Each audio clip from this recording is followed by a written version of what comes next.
Welcome to day one of the 43rd National AXO Competition, Ignite. I'm Kat Peoples. We're excited you've joined us. We invite you to support all of today's contestants using the chat feature. We also encourage you to share today's event with your networks. Now, without further ado, enjoy today's presentations. Let's meet the judges.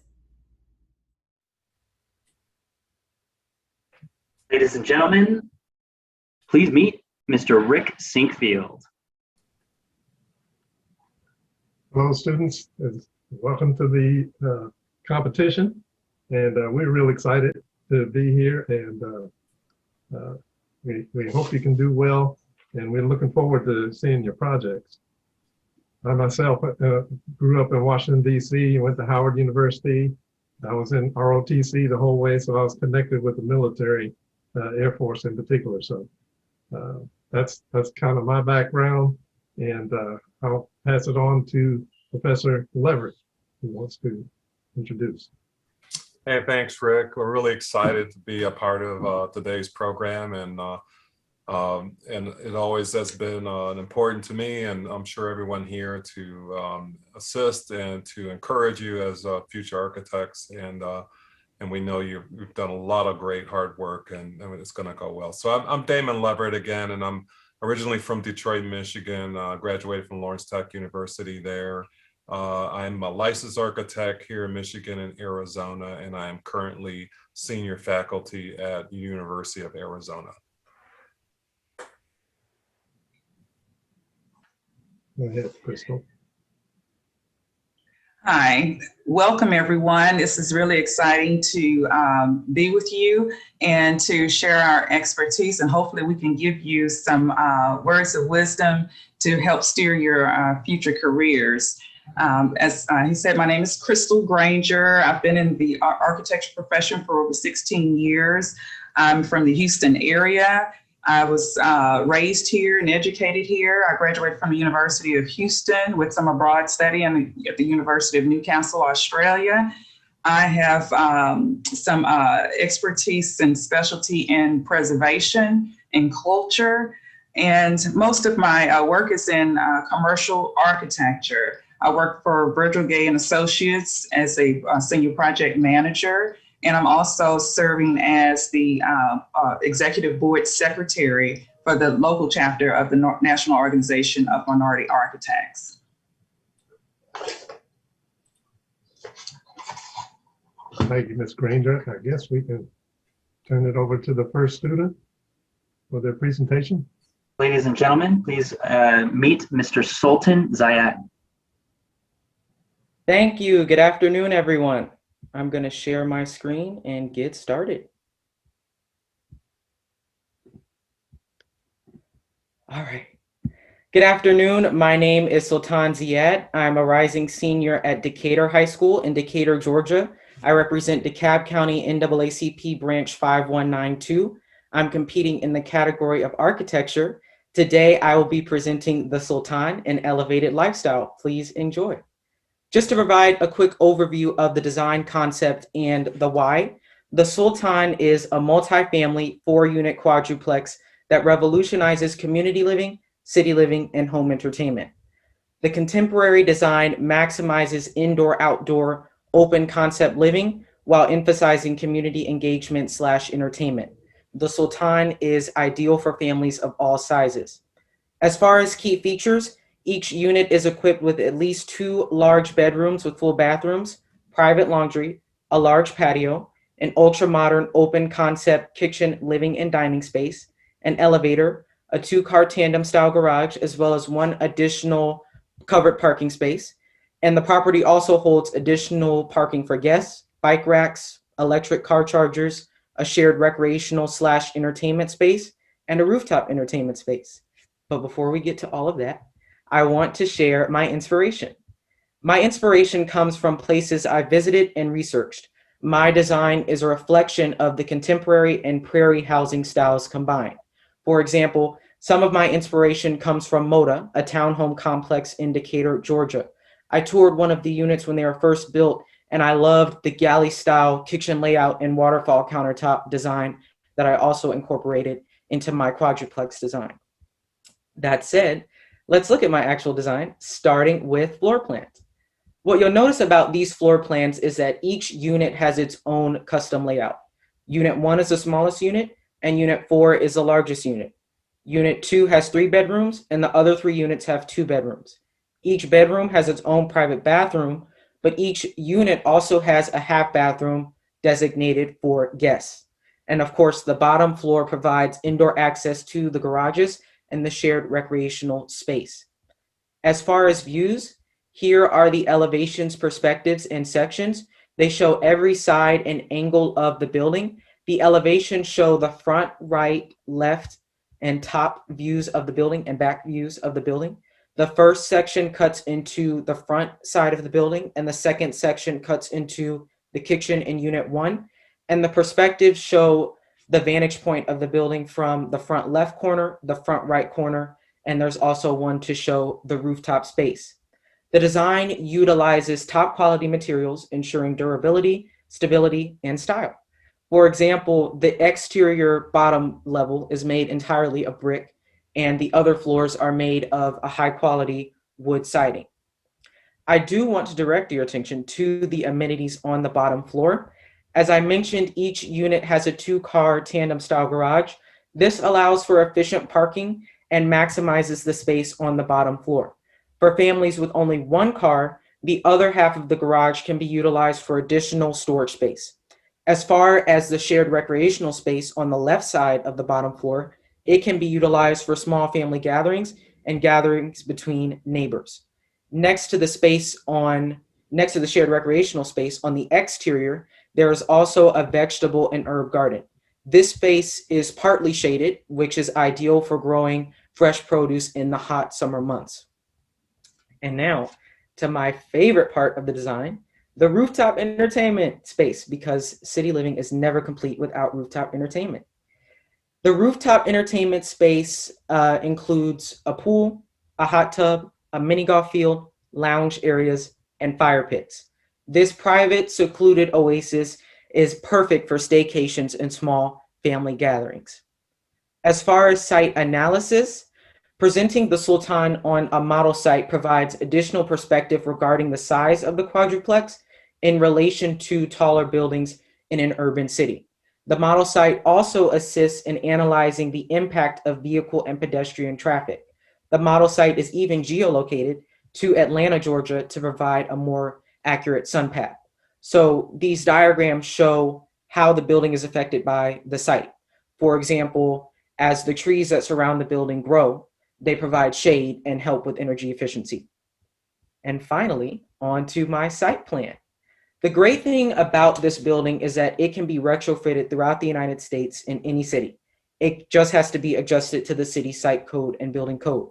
This particular site is located on the corner of 12th Street and West Peachtree Street in Midtown Atlanta. The location is fantastic. This site is actually in an arts district. The High Museum of Art, Woodruff's Art Center, Atlanta Botanical Garden, Georgia Aquarium, Piedmont Park, and the Beltline are all close by. And that's in addition to the quality restaurants and great public and private schools that are also nearby. Overall, this site is ideal for anyone who wants to live in a convenient central location. The top images show the proposed site in relation to the Midtown border and some of the nearby attractions, and the bottom images show the different views of the proposed site. And with that, that concludes my presentation. Thank you all for listening, and I will now take any questions that you might have about the design. I can also zoom in to any specific area or image on the project boards as requested. Thank you.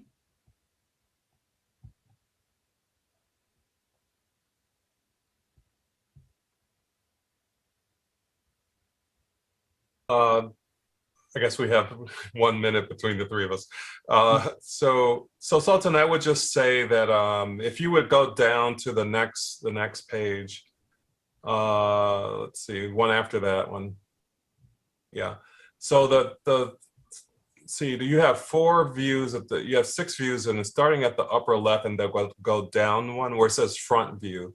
Yes. So I just wanted to compliment, first of all, I wanted to do is compliment you on what I thought was an excellent presentation, because I work with even freshmen and sophomores, and many of them cannot present the way you just did. So I just want to compliment you that you're definitely on the right path as far as that's concerned.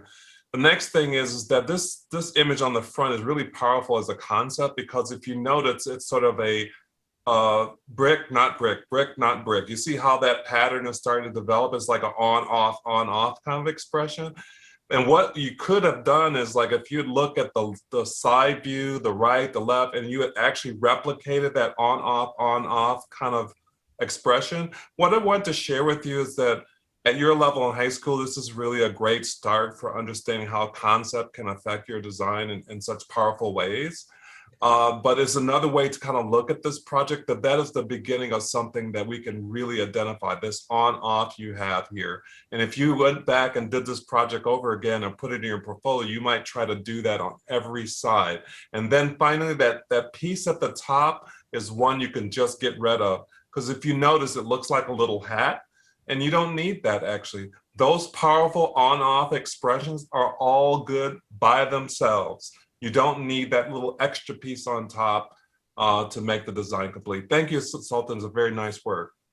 Thank you. Sultan, I want to repeat that a compliment. You have provided an excellent presentation. It's very thorough and comprehensive, and especially coming from someone at your juncture on your career path.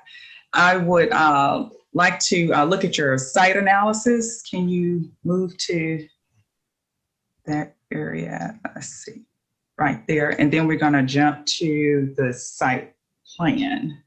All right. So let's start here. So I like the fact that you were cognizant of the surrounding elements and the impact.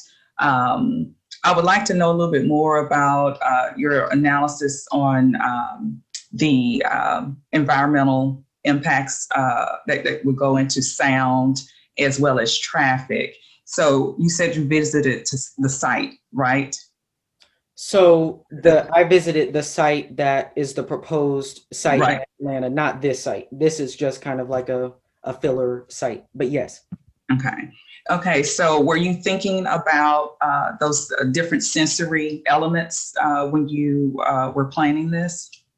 Yes. So one of the biggest things that I wanted to have in this building, because of that street traffic and noise, are double pane windows and casement windows, because double pane windows are, I think, 50% more efficient than standard single pane windows, and they block out a lot of that noise.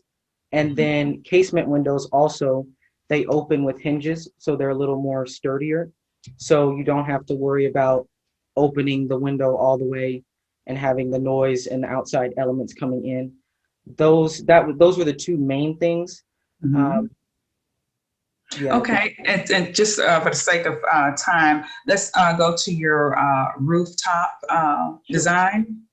And so on that same note, with taking in the sensory elements of sound and privacy and how people would use those different elements on the roof, did you do some research into, how to block certain sound and maybe attenuate that sound through the elements that you have on that rooftop?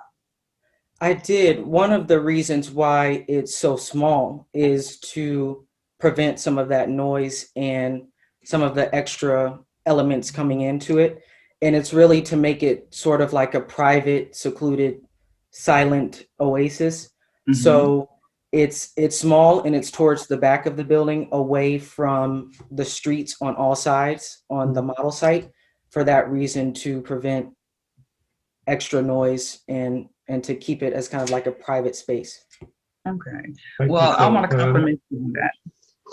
Thank you. Rick? Thank you, Mr. Ranger. We appreciate it. And my only comment was I appreciate how you made sure that people can understand the structure. You know, the structure is standing out, and it's reassuring that it's there. But I think Curtis is trying to move us on to the next level, and we'll turn over to him. Thank you, Mr. Zayed. A wonderful presentation. Thank you.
I will be attending Florida A&M University studying architecture. Today, I represent the Montgomery County branch of the NAACP. I am pleased to present to you the Kamala Harris High School of the Arts. The Kamala Harris High School of the Arts is designed for dual enrollment high school students who want to pursue or explore a career in the arts. This environmentally friendly facility will provide students with hands-on experiences and nurture their social emotional needs. I chose to create an art school because as a student who loves the arts myself, I was able to include aspects that I would personally want to see as a student. When choosing the name for my design, Kamala Harris, our nation's first Black and Asian Vice President, was the first name that came to mind because she has been a huge inspiration for many young and minority people. Reflecting back on her childhood, Vice President Harris remarked, "There was a little girl in California who was a part of the second class to integrate her public schools. And that girl was bused to school every day. That little girl was me." Her experience helped her value the importance of pursuing educational goals in spite of stereotypes about what one can and cannot do. This school will be named in her honor and designed in a way that will inspire future generations to accomplish their goals and do the unexpected. Ms. Williams, sorry to interrupt you. We are not getting your screen. I don't know if you have two screens up, but if you can screen share the opposite screen, then we'll be able to see. Thank you.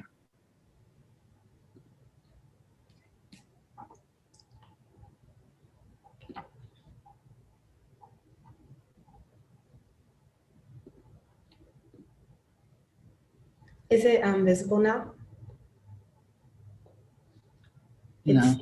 It says I'm screen sharing.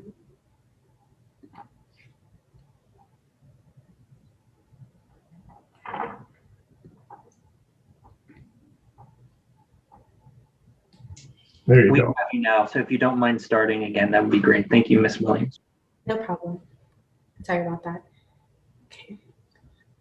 The Kamala Harris High School of the Arts is designed for dual enrollment high school students who want to pursue or explore a career in the arts. This environmentally friendly facility will provide students with hands-on experiences and nurture their social emotional needs. I chose to create an art school because as a student who loves the arts myself, I was able to include aspects that I would personally want to see as a student. When choosing the name for my design, Kamala Harris, our nation's first Black and Asian Vice President, was the first name that came to mind because she has been a huge inspiration for many young and minority people. Reflecting back on her childhood, Vice President Harris remarked, "There was a little girl in California who was a part of the second class to integrate her public schools. and she was bused to school every day, and that little girl was me. Her experience helped her value the importance of pursuing educational goals in spite of stereotypes about what one can and cannot do. This school will be named in her honor and designed in a way that will inspire future generations to accomplish their goals and to do the unexpected. My overall goal was to create something that is community-based and that will serve a purpose to positively impact others. I wanted to make sure my design covered all of the arts, which is how I first separated my design into two sections, performing arts and arts classrooms. My space organization process began with a list of all of the spaces I wanted to include. I then used bubble diagrams to allocate each space, and lastly made dimensions for each of the spaces, which laid out my initial floor plan. My design objectives were to allow a lot of natural light to enter the building, especially in the grand lobby, where students will be reminded and inspired by all that Vice President Harris stands for. My design objective is for students to feel inspired when they walk into the building. I included a large banner in the lobby that speaks to Vice President Harris's goals, which is also surrounded by large glass panels that will face the east and let in tons of sunshine in the morning for students. The sense of community and inclusion is also seen throughout my design, with features such as the central courtyard with seating, an interactive green roof, gender-neutral bathrooms, and 5 quiet rooms located in the Student Center. This structure is located in Silver Spring, Maryland, adjacent to Wheaton High School. I chose this site because it is the current location of Thomas Edison High School of Technology, where I attend architecture classes. The difference between my design and the current facility is that my design will be more focused on the arts rather than technology and construction. This site was also perfect for my design because it has easy access from a main road and plenty of space for parking, as well as dense forestation along the east side of the school, which will provide beautiful views for staff, students, and the community. When designing, I respected the edge of the site location with the curvature of the tree line to create the shape of the building.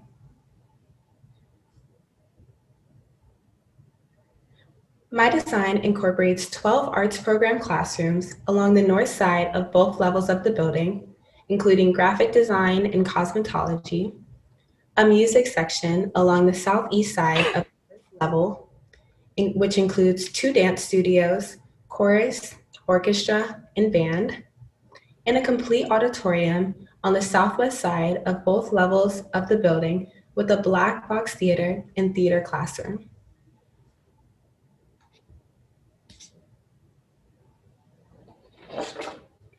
Moving on to the first level north area, you can see the central courtyard and a significant amount of space devoted to the Student Center, which speaks to an understanding that student achievement is dependent on more than just textbooks and lectures, which are found in classrooms. In the first level south area of my building, you can see all of the music-related areas, as well as one of the access areas to the green room.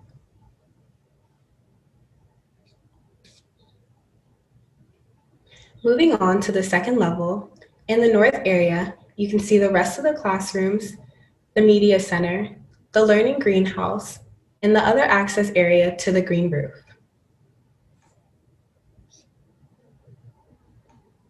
In the second level south area, you can see the second floor seating in the auditorium and the green roof, which speaks to the sustainability of my design. About 1/3 of the roof will consist of a usable green roof where students and staff will be able to grow produce, as well as allow the community to be involved in this environmental education.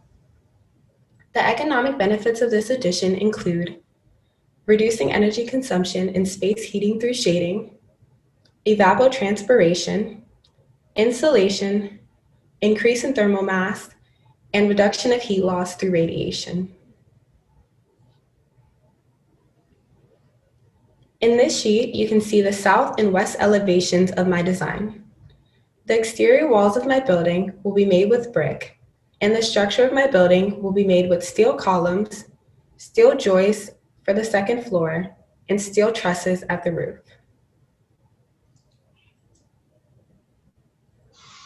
And lastly are the section cuts of my building.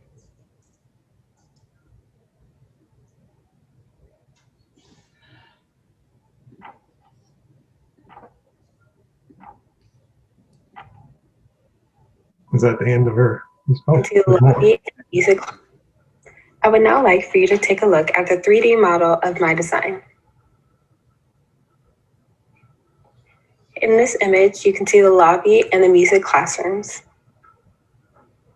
Here you can see the second floor classrooms, and here the first floor classrooms. In the 3D flybys of my design, you can see the parking lots for my building, the front exterior of my building, the auditorium, the green roof, the lobby, and the amphitheater. Here's a closer look at the lobby. Here you can see the bridge that leads from the learning greenhouse to the green roof. This opens up to the cafeteria, which has an impromptu stage. Here's the courtyard, which is located in the central area of the north side of my building. Now in the greenhouse, you can see the bridge that leads from the greenhouse to the green roof. And here's the green roof that overlooks the amphitheater. Lastly, in the auditorium, you can see the black box theater, as well as second floor seating. Thank you for watching. This concludes my presentation, and I'm happy to answer any questions. Thank you. Thank you, Haley. That was very interesting. I think for judges, we have about 1 minute per judge to get some answers from it. So my question is do you think that your building is attractive to people who might be visiting or involved in what you're doing, to understand that what you're building there is something for the creative idea? So yeah, I think the aspects of like the green roof and the amphitheater and the impromptu stage and the lobby could all attract people who won't be actual students going there, like people in the community and stuff, which might add to its attractiveness. well, that's good. I'll turn it over to Professor Leverett. Again, Haley, a very outstanding presentation and verbalization of your concept and that. And I guess I'm going to focus just really quickly on technical, and this is all just comments to kind of help you along. I mean, there's so many codes and data points that are necessary for you to understand where all the doors go in this project. And my compliments to you, who's been coaching you. I mean, these are outstanding drawings. I just wanted to also mention you have good sections. You have a good handle on the beginnings of understanding a set of construction documents and how a building comes together. But again, think of it this way. So I'll just give you some rules of thumb. Think of it this way. A room that's over 2,000 square feet probably needs 2 exits, not just a double door, but a door at one end and a door at another. It's kind of just a generic way of thinking about it. And then when you get to an auditorium, you could probably put a lot more doors in. So you would think about 4 exits, sort of 4, one in one corner, one in another corner, one. So that way, when you have more people, you have more doors. It's kind of conceptually of a way of thinking of that. So very nice job. Thank you. Thank you, Crystal. Ms. Haley, I'm going to go ahead and talk about the overall presentation and how it draws someone in as it relates to what you were trying to achieve in your building design. I would like to say that you made a great approach in thinking about all of those elements that go into that. And so just keep in mind that the language is expressed structurally. It has to be expressed with your materials as well as your color palette. And Rick brought up earlier about, do you feel that it's going to appeal to what you're trying to achieve? And so do you feel that you have looked at all of those elements with that regard? I know you checked into all of the key components, but was your mind on the language of how those different components express themselves according to what you're trying to achieve in your building? Yep. So I feel like with the speech that went along with the presentation, I tried Mhm, to go through each of the floors and mhm. the legends in the corner to show where the colors apply to the rooms. I just Mhm. tried to verbalize that enough to where you can follow my drawings as I created them myself, and also the way I set up the slides, that kind of. Okay, well, I'm going to provide you some comments that will help you steer that effort in a deeper way, and it also will increase your understanding of how everything works together with your video presentation. Thank you for providing that. And just on the technical side, just work on slowing that down and have the speed to kind of also speak that same language of how you want someone to experience that space visually. And great job. Yeah. Thank you, Ms. Granger. Appreciate it. I'll turn it back over to Curtis. Thank you, Ms. Williams. Amazing presentation. Thank you.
Judges, we have our next contestant, Emmanuel Brinson. Hi, Emmanuel. My name is Rick Sinkfield. I'm sort of a panel head here, and we welcome you to come and bring us your story about your project. I'll just turn it over to you. Okay, so hello, my name is Emmanuel Brinson. I am a rising junior at Cedar Lab High School, and I'll be representing the Fort Worth Tarrant County branch of the NAACP. And my project for this year for the NAACP Axle competition is called Hidden Treasures, a glimpse of African American culture. My inspirations behind this project are not only for my love for African American history and inspirations for minority architects and engineers, but also because of the House Bill 3979 Act, which will be passed in many other states like Texas if voted in. And the main reason, or the main topic for this House bill, is to forbid the use or topic of Black history to be taught in public schools. And I felt the need to do this project mainly to educate people about what we went through in the United States, but also I felt the need to that if we didn't create cultural centers like the one in my design, then Black history will fade into the existence. But here's my project for this year. So the site plan, this design that I created is located in downtown Cedar Hill, Texas, which is a part of the Dallas County or Dallas Metroplex area. And out of all the sites that I picked or researched around the internet, this one fit my vision perfectly, mainly because of the large African American community, but also about how much foot traffic there is since it is commercially located in downtown Texas. But as you can see, there's actually two gardens, one on the roof and one at the bottom, since the main reason why they're there is because of how much heavy topics will be covered inside of this cultural center. Moving on to my bubble diagrams. The bubble diagrams culminated over the past few months were design thinking things that I created.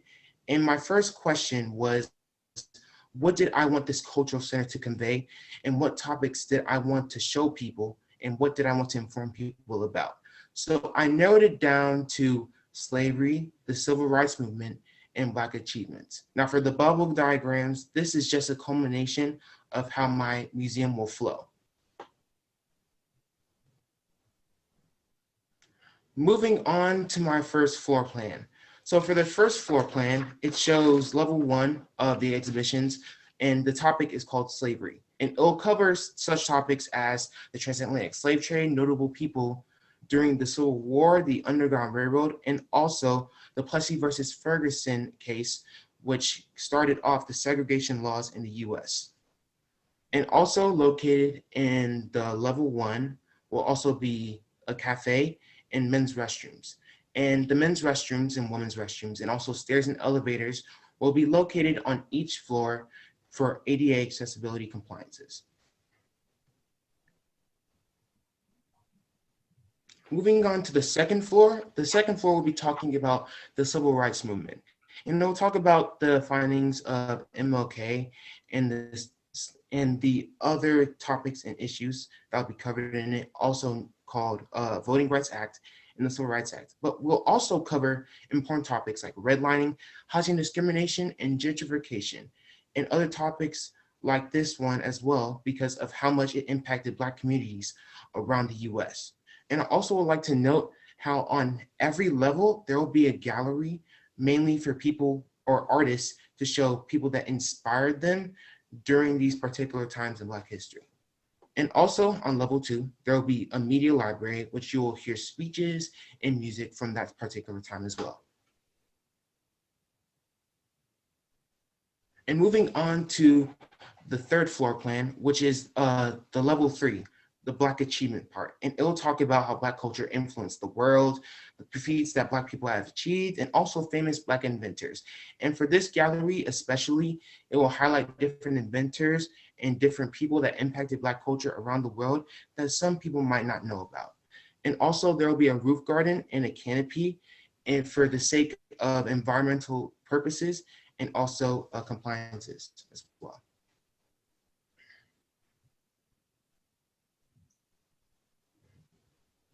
Moving on to my elevations. So the materials that I will use for my building, if it was actually created, will be out of stone, metal panels, and concrete. And for the elevations, as you see, the windows, the blue, is located from the exhibits, mainly because the way that the lighting will be set in my building, it will block information being shown to viewers as well. And also, I would like to highlight the roof garden and the solar panels as well. Now, this is the last part for my floor plans, which is the building section. And it shows, and I basically cut off different parts of each level of my building and shown the important parts as well, such as the exhibits, the lobby, the cafe, staff offices, and also solar panels for heat reduction purposes.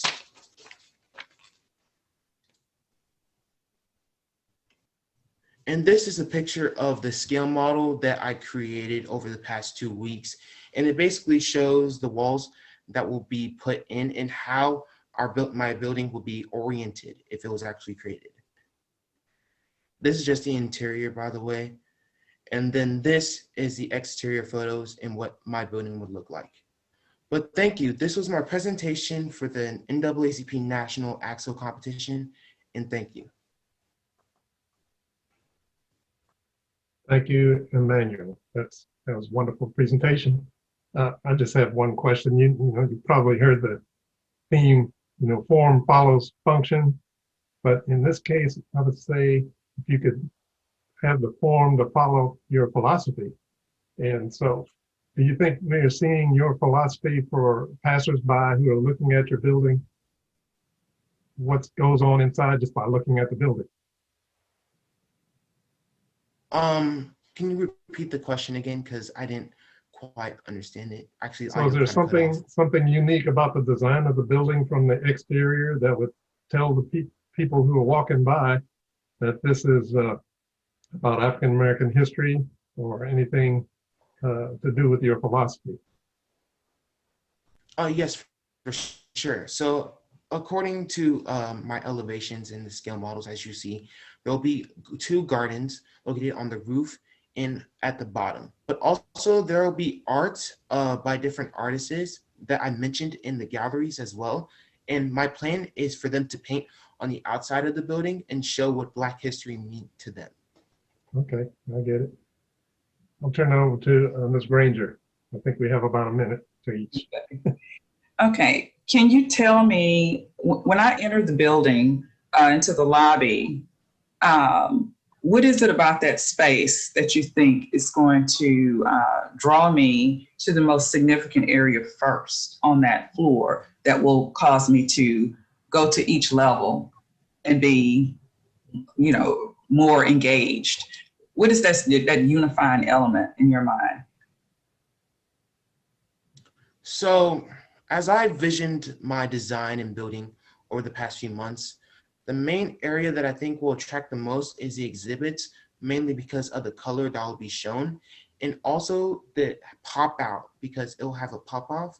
So you'll be able to see or be attracted to the topics being learned. Because I think that since I have a cafe, people will go there too, obviously, if they get hungry while viewing the cultural center.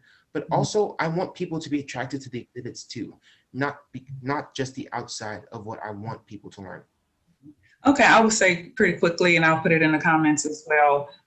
Think about those sensory elements to where people can be drawn into an area, and those sensory elements playing onto the same language that will draw someone in without there being some hard directional guide saying you go here for this, here for that, but you can play it all together to where it speaks the same language. And I'll put that in the comments for you, okay?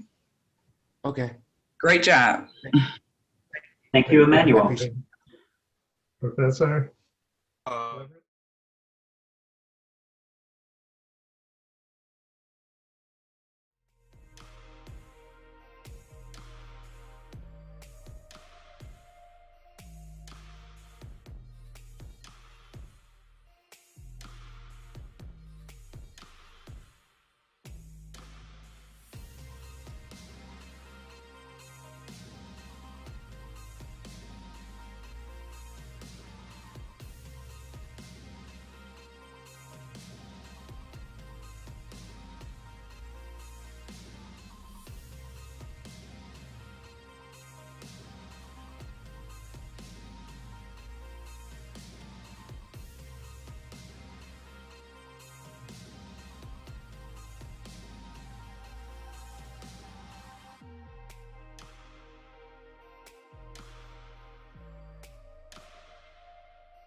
I'll be presenting my screen if that's okay with everyone. Judges, we have our next contestant, Miss Isha Galapadi.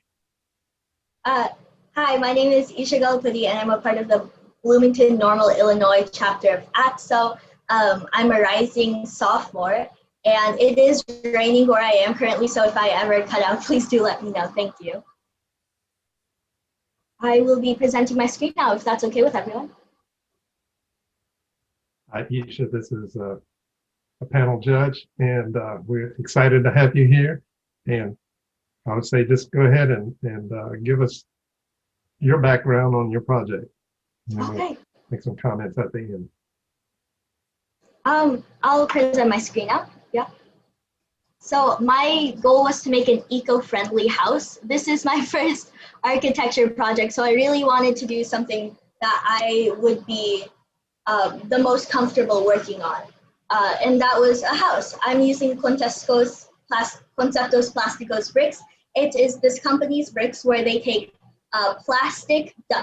recycled plastic, dust, and debris to create compact bricks. And these are incredibly eco-friendly, not only because they're using recycled plastic, but because they snap together almost like Legos, in the sense that you can just hammer them together and they don't need any concrete.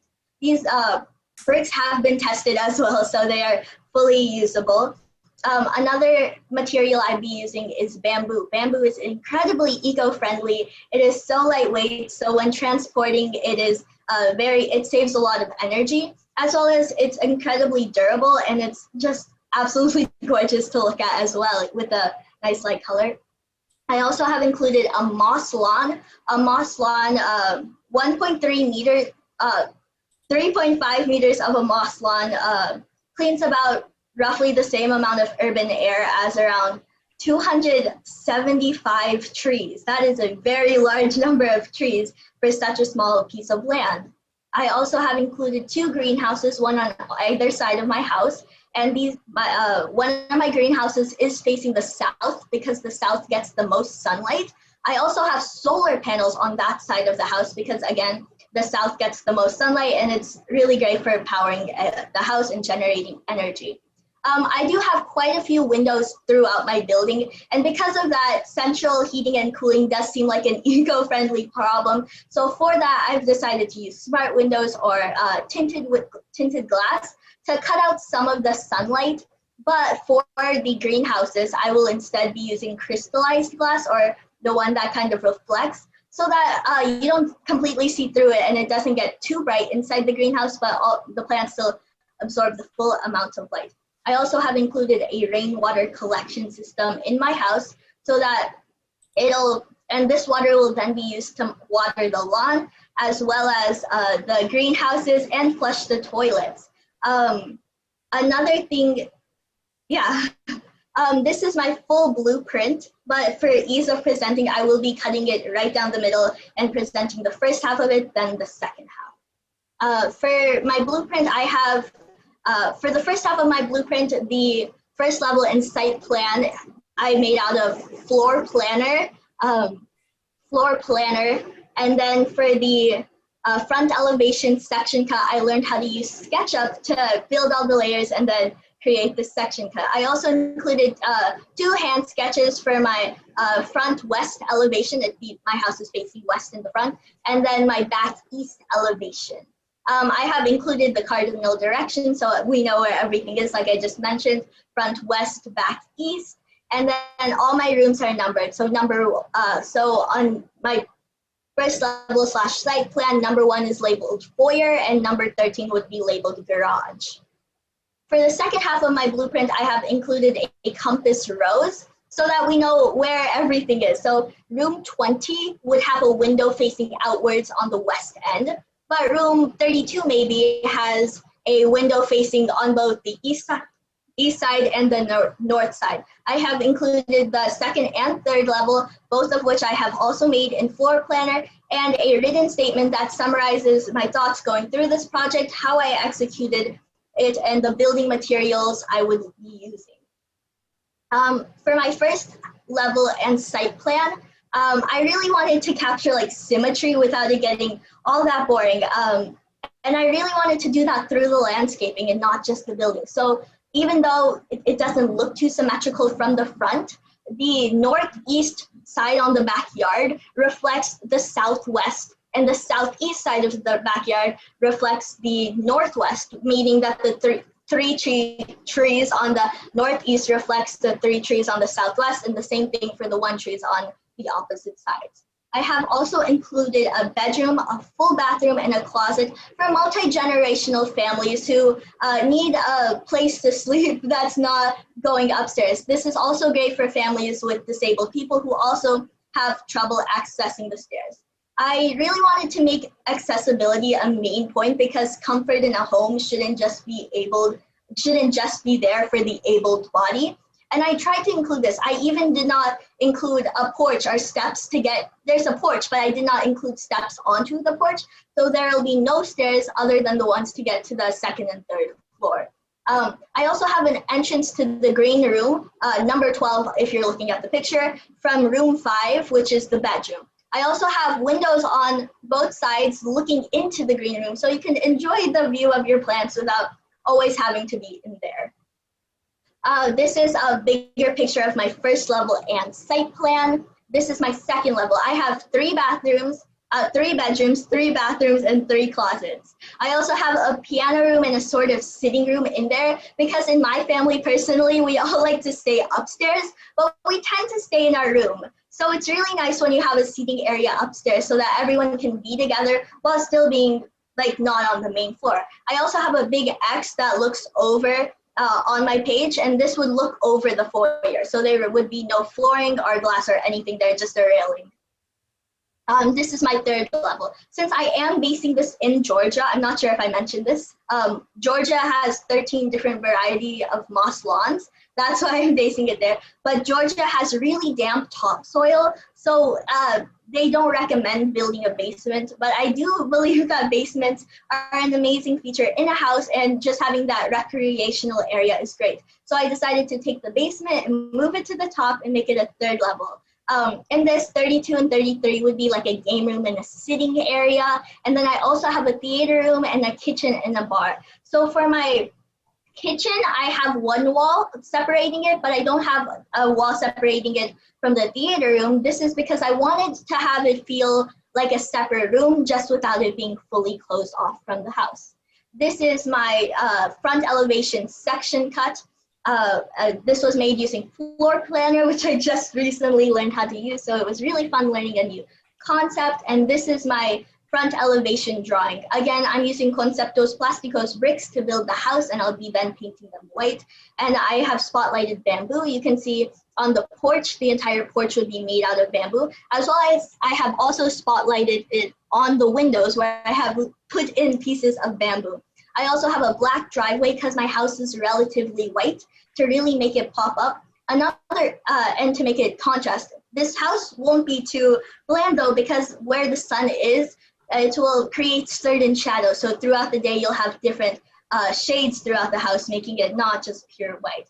Again, you can see the symmetry from the front yard in the back, and then you can have the greenhouses reflect each other.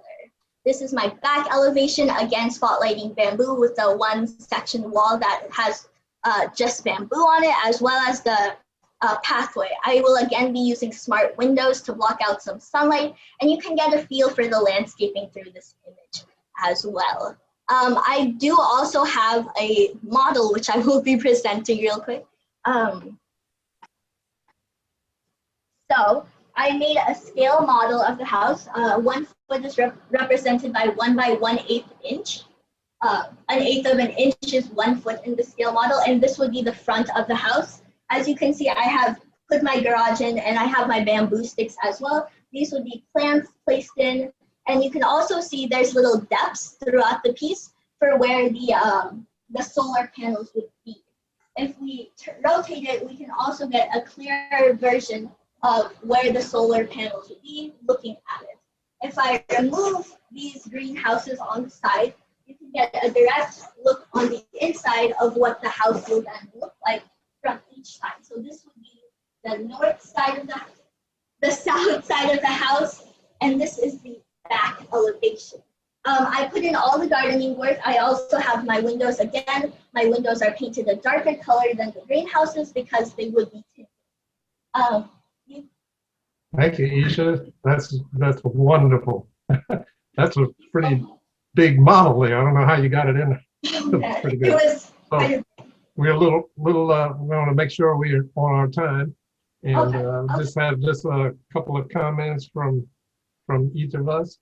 And I would say that if you could, next time you look at these things, do a little bit more site analysis, talking about prevailing breezes and sunlight and how you might bring in those concepts and what you can do with it to be more eco-friendly about it. So I like that philosophy, but I'll turn it over to Ms. Granger.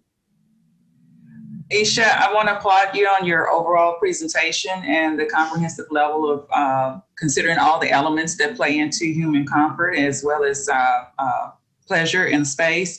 So as I mentioned with some of the other competitors, just look at the overall language in terms of your structure as well as your materials and as well as the sensory elements. And make sure that you're thinking them all the way through and just check yourself along the way to make sure that everything is working together. And of course, you have building codes that you have to adhere to. So that raises the level of challenge. So as you do your analysis going forward, just make sure you're checking yourself along the way and bringing that site analysis, as Rick said earlier, into play. Hey, Isha, as a rising sophomore, this is a great start in your career. So I do want to say that you've introduced a concept of floor plan layout that doesn't have corridors at all. Everything is this big, wide open space, which at first is one could critique that as being something as a weakness, but in reality, it's actually a creative approach on your part, which is actually really, I think, really positive as a designer. But in the future, you may want to organize things around a corridor first, and then start to open that corridor up because it organizes your rooms better. That's the reason why you do that. And then bring in your philosophy of openness and see how you can bring this new order and organization to recognize the openness. You know, so you use the corridor as a way to work your way to the end, okay? Okay, thank you.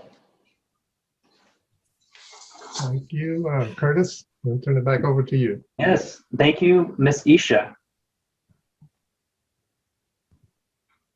Thank you so much.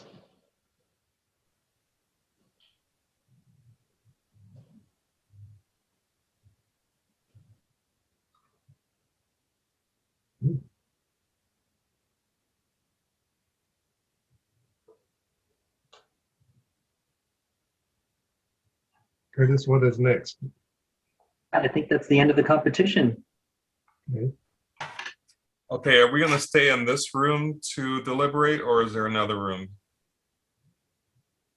Maybe it was another Zoom link that you all were going to share with us.